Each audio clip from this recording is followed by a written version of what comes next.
Hi guys, DJ of DJ The Home. So we are here in Lucena City. So magta-turnover tayo na isang project natin. So ililink ko dito yung lumang vlog. May ginagawa na akong lumang vlog dito. But yun, so ngayon turnover na natin. So ang pinagawa nila kasi is yung kitchen nila, yung main kitchen and yung kanilang utility kitchen. So itong project na to was designed by architect Bistek or John Lastimosa. So tara, samahan nyo ako, papakita ko sa inyo yung kitchen na ginawa natin, yung main kitchen nila and yung utility kitchen nila. So dito, pagpasok nyo nung main entrance nila, you will be greeted with their main kitchen or your show kitchen nila. So dito sa show kitchen nila, ito meron silang center island or nook na pwede sila dito kumain, maglagay ng high chair dito.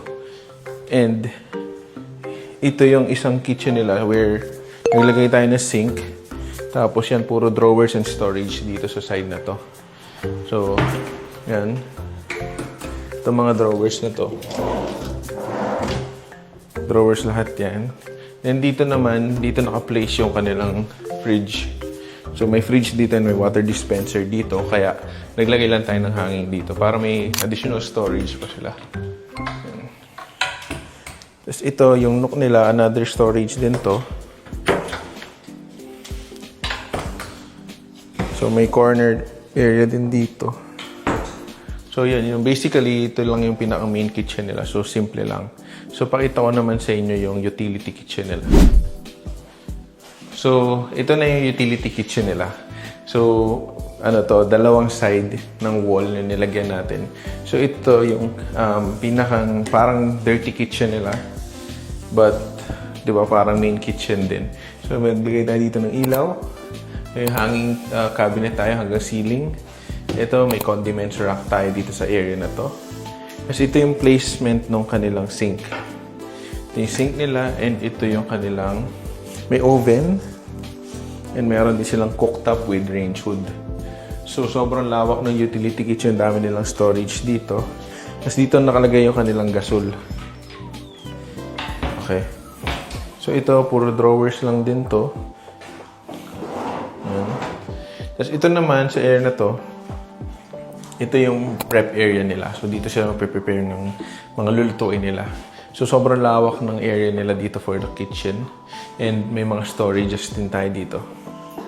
So dito, puro drawers lang pina-design dito. Ayan, mga soft closing yung mga ginamit natin. Ayan. Tapos to, storage with shelves. Yan. Tapos, ito yung isang high cabinet nila. Dito naman nakatago yung pinakang electrical, ano nila, yung breakers.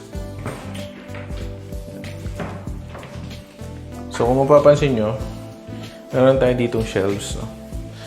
Paano nila ma-access? Bali, ito naman, removable naman to. Yan. Para ma-access nila yung mga electrical, ano nila. Tapos, babalik ulit.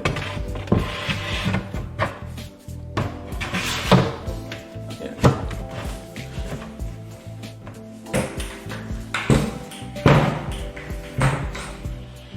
So, yun lang naman dito sa project na to. To-turn over na natin to.